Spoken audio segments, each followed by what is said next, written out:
Maratha OBC वादात सरकारमधल्या तिन्ही पक्षांची सगेसोयऱ्यांबद्दलची भूमिका काय हा मुद्दाही आता महत्त्वाचा झालाय।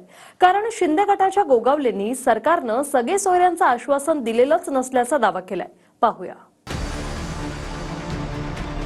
आरक्षण आंदोलनावरून आजही जरांगे आणि भाजप नेत्यांमध्ये आरोप प्रत्यारोप सुरू राहिले। जरांगे मवियाची भाषा बोलतात म्हणून भाजप नेत्यांनी जरांगेवरून विरोधकांना टार्गेट केलं, तर सत्ताधारी विरोधक सारेच विषय भरकटवत असल्याचं जरांगेंनी म्हटलंय।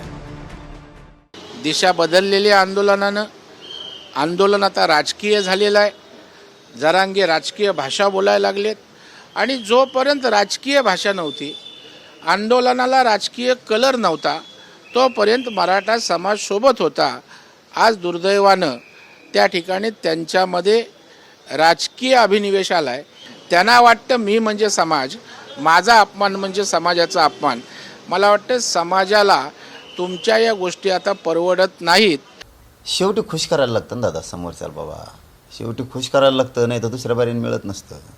शेवटी एखाद्या दुकानदाराकडे गेल्यावर सुरुवातीला गोडच बोलायला लागतं, दुसऱ्या बारीने उधारी घ्यायची असली तर दुकानदारात एखाद्या गेल्यावर ते बरोबर त्यांना माहिती आहे उधार केव्हा मागायचं, का करायचं, खुश कसं करायचं, समोरच्याला लायचं आभरी माणसं असते ती। आणि हेच मूळ मालकाचा कार्यक्रम लावतात, हेच असं बरंच पक्षात घडलेलं आहे। दरम्यान मराठा ओबीसी वादात सरकारनंच दिलेले वायदे त्यांचीच अडचण होऊन बसली आहे का, हा देखील मुद्दा चर्चेला जातोय। ज्या मराठ्यांच्या कुणबी नोंदी सापडतील त्यांना आरक्षण देण्यास ना सत्ताधाऱ्यांचा विरोध आहे आणि नाही विरोधकांचा। हा निर्णय पूर्वापार चालतही आलाय।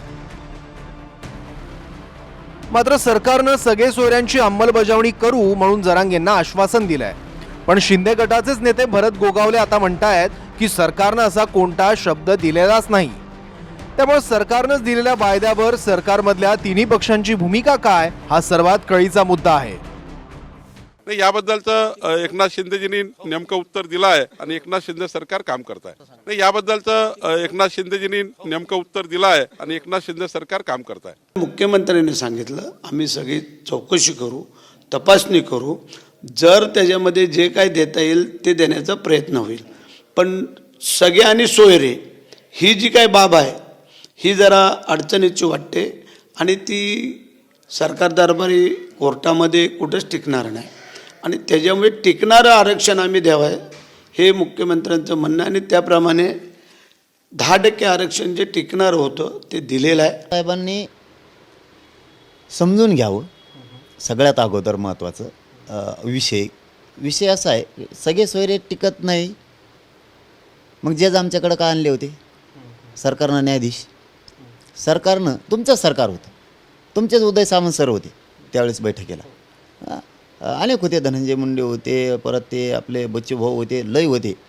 आता नावं त्यावेळेची परत क्लेपा काढावं लागतात। पण जरा मेन मुद्द्यावर आपण येऊ की त्यावेळेस सांगितलं सगळे सोयऱ्यांची आपण देऊ, मग ज्या मराठ्यांची नोंद सापडली त्या आधारावर, म्हणजे व्याख्या बघा, ज्याची नोंद सापडली त्या आधारावर नोंद न सापडायला मराठ्याला देऊ, म्हणजे त्याच्या सोयऱ्याला देऊ। सोयऱ्याला का देऊ तर दोघांचा सारखा व्यवसाय, सगळं काय जे आरक्षणाला निकष लागते ते सारखं आहे म्हणून द्यायचं। ही एक शब्द ना सगळे सोयरे आणि ना तर सामाजिक मागास म्हणून महाराष्ट्र स्टेट MSRACBC जे आरक्षण दिले हे सुद्धा देता येत नाही। ही माझी भूमिका आज ना उद्या। शरद पवारांचे जे कोणी वैचारिक बगलबच्चे असतील, जरंगे असेल किंवा जे कोणी असतील, हे सगळे विचार यांचे उघडे पडतील आणि माझा मराठा भाऊ समजेल की सदावर्ते सत्य बोलत होते आणि सरकारला सुद्धा सुचेल की सदावर्ते म्हणतायत आरक्षण देता येत नाही, तेच सत्य आहे। दुसरीकडे मराठा आरक्षण वादात अॅट्रॉसिटी सारखे विषय काढून दलितांना ओढण्याचा डाव रचला जातोय, असं म्हणत पॅन्थर सेनेच्या दीपक केदार यांनी भाजपवर निशाणा साधलाय। ज्या दलितांच्या बाबतीमध्ये मराठवाडा नामांतराच्या वेळी ज्या दलितांची घरं जाळली त्यांना तुम्ही विश्वास देणार आहात। जरांगे पाटील त्या ॲट्रॉसिटी कायदा रद्द करण्याच्या भूमिकेबाबत तुमची भूमिका जाहीर करा या महाराष्ट्रामध्ये आणि मग दलितांचा कळवळा तुम्हाला येऊ द्या। ॲट्रॉसिटीचा कायदा कुणाच्या विरोधामध्ये या महाराष्ट्रामधल्या प्रत्येक जिल्ह्याच्या ठिकाणी झाल्या, कुणाविरुद्ध या ॲट्रॉसिटी कायद्याच्या केसेस झालेल्या आहेत, याची एकदा श्वेतपत्रिका या महाराष्ट्र शासनानं काढावी. हे पॉलिटिकल पॉवर आहे. ॲट्रॉसिटीजची संख्या कोणत्या समाजाच्या विरुद्ध आहे? ते मसल पॉवर आहे. त्यामुळं मराठा भाऊची तुलना कुठेही होऊ शकत नाही. माझे मराठा भाऊ सामाजिक मागास नाहीत, माझे मराठा भाऊ सामाजिक अपंग नाहीत. ओबीसी मराठा वादामध्ये दलितांना ओढण्याचा खोडसाळपणा लक्ष्मण हाके आणि सदावर्ते करत आहेत. भाजपाने त्यांना दिलेली ही नवी स्क्रिप्ट आहे. मराठा आणि दलित वाद लावण्याचा त्यांचा हा प्रयत्न ओबीसी मराठा दलित असा विघटनाचा त्रिकोण करण्याचा प्रयत्न आहे. मराठा आणि दलित वाद लावण्याचा प्रयत्न केल्यास ॲट्रॉसिटीचा विनाकारण उल्लेख करून दिशाभूल करून आम्हाला या वादात ओढण्याचा प्रयत्न केल्यास ऑल इंडिया पॅन्थर सेना लक्ष्मण हाकेंना महाराष्ट्रात फिरू देणार नाही असा इशारा सुद्धा या माध्यमातून देतोय. सगळ्या गावांमधले जे मारुतीचे पार असतील किंवा इतर मंदिर असतील, महादेव मंदिर असतील, काही वेळेस पुरोहित्य ब्राह्मणाकडे व्यतिरिक्त सगळ्या गोष्टी ज्या आहेत मराठा भाऊ करतात. आणि थेट कुणी म्हणेल की अमुक ओबीसी भावांना यादीतून काढून टाका, डांक्याची चोट पे कुणी काढू शकत नाही, कारण ब्राह्मण जे भाऊ आहेत कुडमुडे जोशी एका गावाहून दुसऱ्या गावाला माझा कुडमुड्या जोशी ब्राह्मण भाऊ जातो, ज्योतिष्य पाहतो. हे सुद्धा मागासवर्गीय आहेत. भारतरत्न डॉक्टर बाबासाहेब आंबेडकरांच्या कल्पनेमध्ये तुम्हाला सांगतो कष्टकरी आहे. भांडण सरकारशी असून जाती जातीमध्ये द्वेष निर्माण करण्याचा प्रयत्न सुरू आहे.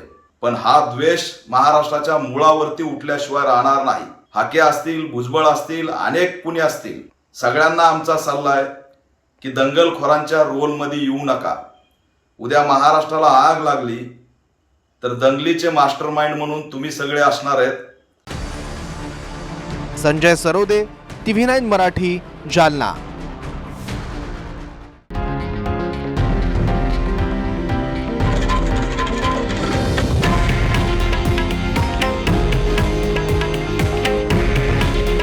हे आहे देशातील नंबर 1 न्यूज नेटवर्क आणि आपण पाहत आहात TV9 मराठी. काळजी तुमची, हित महाराष्ट्राचं.